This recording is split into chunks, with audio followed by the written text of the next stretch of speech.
Hello दोस्तों, एक बार फिर से स्वागत है आपका हमारे यूट्यूब चैनल शिखर स्टडी पॉइंट पर। आज के इस वीडियो में बात करने वाले हैं 10 वन लाइनर महत्वपूर्ण क्वेश्चनों की। ये आपके आगामी सभी एग्जामों के लिए महत्वपूर्ण होगा, किसी भी एग्जाम में पूछा जा सकता है। तो वन लाइनर रूप में रहेंगे, लगभग 5 मिनट में हम ये देखने वाले हैं। तो चलिए शुरू करते हैं।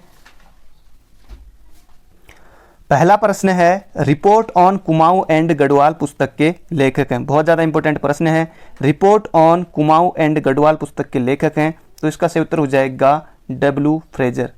W Fraser. यहाँ पर दोस्तों ऑप्शन नहीं रहेंगे, तो इस तरह से आपको बताया जाएगा।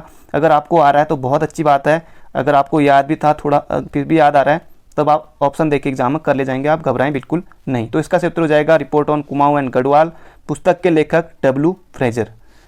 अगला प्रश्न है, बाली देवी राणा को किस वर्ष इंदिरा गांधी वृक्ष मित्र पुरस्कार से सम्मानित किया गया था? तो इसका सही उत्तर हो जाएगा 1987 में बाली देवी राणा को इंदिरा गांधी वृक्ष मित्र पुरस्कार से सम्मानित किया गया था महिला सशक्तिकरण हेतु। और इंद्रानी जो गौरा देवी, हाँ, उनको किया गया था 1986 में। तो ये भी बहुत ज़्यादा इंपॉर्टेंट क्वेश्चन है। गौरा देवी को कब इंदिरा गांधी वृक्ष मित्र पुरस्कार से सम्मानित किया गया था? तो किया गया था 1986 में। और बाली देवी राणा जो एक यहाँ पर प्रश्न पूछा गया है तो 1987 में। तो बढ़ते हैं अगले क्वेश्चन की तरफ। अगला क्वेश्चन है, किस कमेटी ने उधम सिंह नगर को प्रस्तावित उत्तरांचल राज्य में शामिल करने का प्रस्ताव दिया था? तो किस कमेटी ने किया था? इसका सही उत्तर हो जाएगा जॉर्ज कमेटी। जॉर्ज कमेटी ने उधम सिंह नगर को उत्तरांचल में, क्योंकि उस समय तो उत्तरांचल नाम से हुआ था, तो उत्तरांचल में कब बनी होगी? 2000 के आसपास बनी होगी या उस समय बनी होगी। तो उधम सिंह नगर को उत्तरांचल में शामिल करने के लिए जॉर्ज कमेटी ने ये प्रस्ताव दिया था। तो ये आपको बिल्कुल याद रखना है। अगला क्वेश्चन है, राज्य में नवीनीकरण ऊर्जा नीति की घोषणा कब हुई? राज्य में नवीनीकरण ऊर्जा नीति की घोषणा कब हुई? जिन्होंने परीक्षा वाणी पढ़ी है तो उनको बिल्कुल आ रहा होगा। तो 29 जनवरी 2008 को नवीनीकरण ऊर्जा नीति की घोषणा हुई थी। तो ये आपको बिल्कुल याद रखना है। तो बढ़ते हैं अगले क्वेश्चन की तरफ। अगला है, रणजोर सिंह थापा को किसने दानवीर कर्ण की उपाधि दी थी? रणजोर सिंह थापा को किसने दानवीर कर्ण की उपाधि दी थी? तो इसका सही उत्तर हो जाएगा मौलाराम ने। मौलाराम ने रणजोर सिंह थापा को दानवीर कर्ण की उपाधि दी थी। और मौलाराम के जो वंशज थे दोस्तों, जो सुलेमान सिको के साथ गढ़वाल आए थे, सुलेमान सिको के साथ गढ़वाल आए थे। और सुलेमान सिको की याद में टिहरी में एक मेला भी लगता है, बादशाही थौल मेला। तो इसका सही उत्तर हो जाएगा मौलाराम। इसलिए दोस्तों मैं 2 बार बोलता हूँ, 3 बार, ताकि आपको याद हो सके।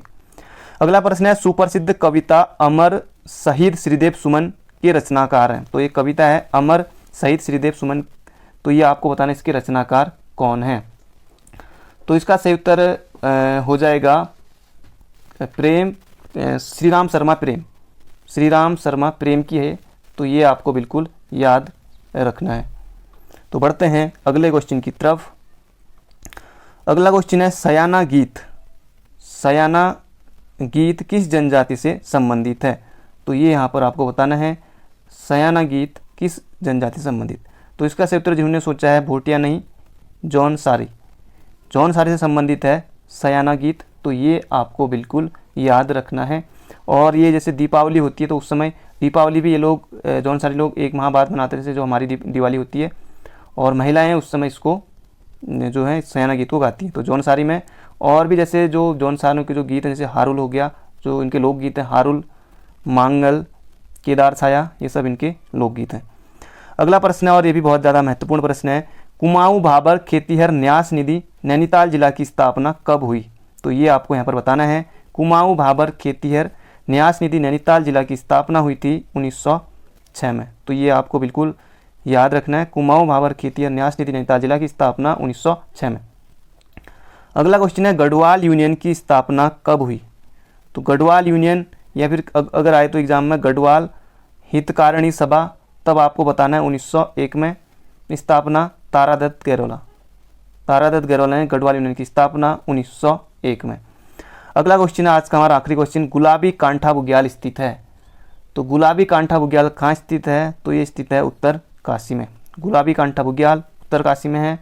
और उत्तर काशी का जो एक बुग्याल है जिसे 2019 में ट्रैक ऑफ द ईयर में चुना गया था, वो था देव क्यारा बुग्याल। देव क्यारा बुग्याल को 2019 में ट्रैक ऑफ द ईयर ये चुना गया था। तो दोस्तों ये थे आज के हमारे 10 महत्वपूर्ण क्वेश्चन। बाकी मिलेंगे कल को एक धमाकेदार वीडियो में। तो thank you friend, thank you so much.